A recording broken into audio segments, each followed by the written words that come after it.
Hey everyone, this is Kieran.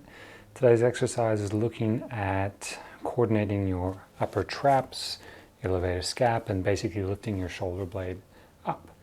It's a really useful skill, particularly if you've got like neural symptoms coming up and down your arm that originate from this thoracic outlet area. And I also find that it's a useful thing for certain types of neck discomfort as well.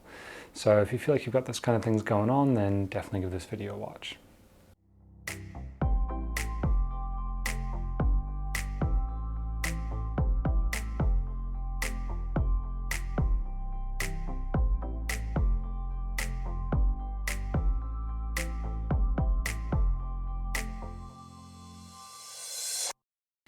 So when you've got something like thoracic outlet syndrome or like a neck pain that's kind of achy in nature, it can be for a lot of different reasons. And so a lot of times people's pain can be sort of misinterpreted as a singular cause. That can definitely be the situation, like if you have a clear injury mechanism. You're like, I did this thing, this happened, now I have pain. Like, okay, I know how that started. And we'd call that probably a nociceptive pain. There's other types of pain that can happen, and you can get a nociceptive pain that lasts longer than normal tissue healing timeframes.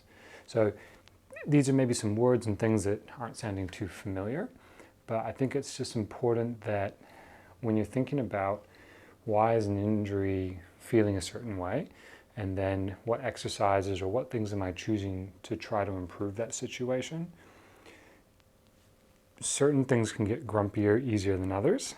And when you come to neural stuff, if you have what's called a neuropathic pain, which is that the pain is coming more from the nerve, or you have a mechanosensitivity, so the nerve isn't enjoying the normal flossing that it does, so it rubs against muscles and joints and connective tissue in this area. That's very normal for it, but sometimes it gets grumpy about it.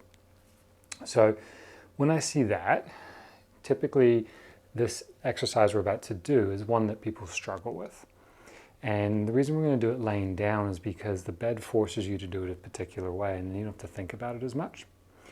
It's kind of a traditional shrug exercise. So you're there and you're lifting the shoulder up and down.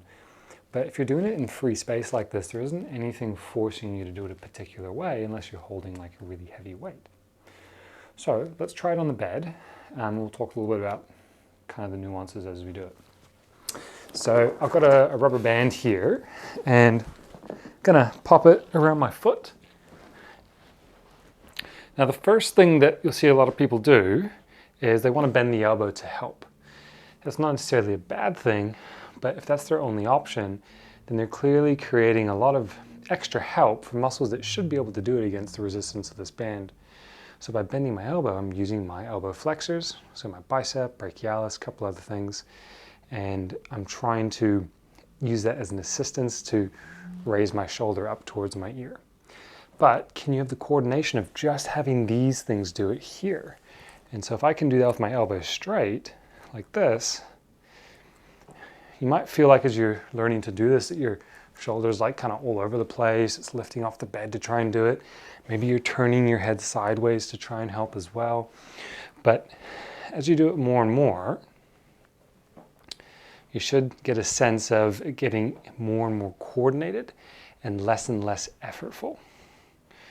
And it's as simple as just going up and down, up and down. You don't need a ton of resistance, just enough that you feel like you're pulling something, okay? Once this gets easier and you feel like you're coordinated at it, then we start to increase the load a little bit.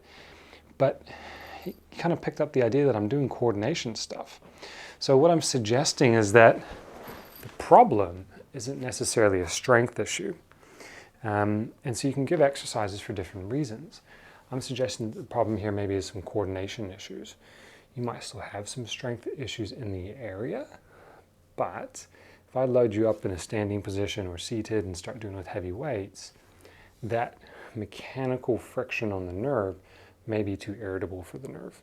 Whereas this is looking to reduce the effort of the muscles and therefore hopefully reduce mechanical friction on the nerve. So slightly different bias, right? These are theoretical sort of reasons, but for whatever reasons that it does help, I'm not 100% clear on. I've got those ideas, but I do see that it does help people with neural symptoms down the arm originating from this area in here. If it's originating from the neck, that's a different conversation. So you might check out some of my neck videos as well. This exercise also complements nicely with the anterior or middle scaling exercise, which I'll link up here. And that's exercises for the neck, this way and this way. And then if you want to think about sort of strengthening this area up here, you might look at my loaded shrug exercise, which I'll put up here as well. So hopefully you guys found that helpful.